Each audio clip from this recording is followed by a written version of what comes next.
masama pa. Hindi lang lupa ang hinahati, kundi kapangyarihan, impluensya at kontrol. Mga linya sa papel, pero dugo ang kapalit.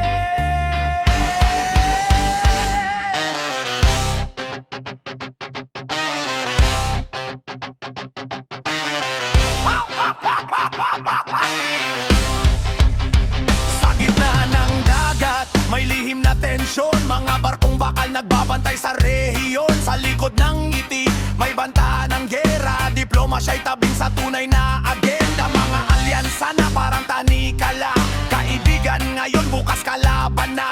Yamang lupa't langis ang pinag-aagawan, abang ang mamamayan ng nasasaktan. Sa bawat kasunduan may kapalit na utang, sa bawat tulong may kapalit na hawak. Mga lider tila naglalaro ng apoy, habang ang mundo'y unti-unting nalulugmok.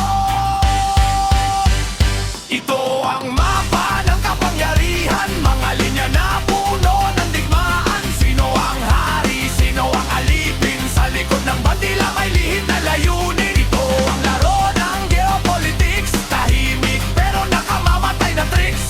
Habang ang masa'y naghihintay ng bukas, mga higante ang lalaban sa taas.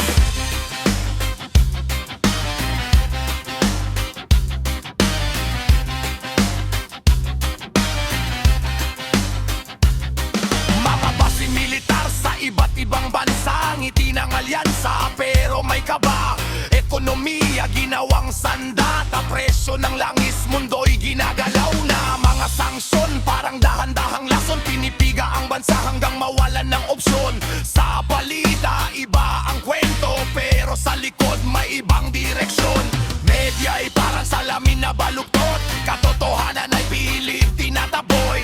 Sa gitna ng ingay at propaganda, sino ang tunay na may kontrol sa masa?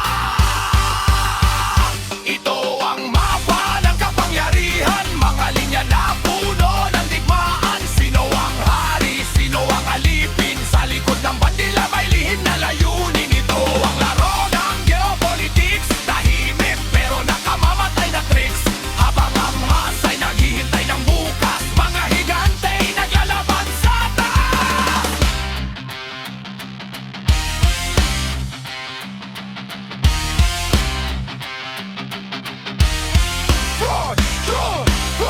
Kontrol, impluensya, bawat galaw may konsekwensya.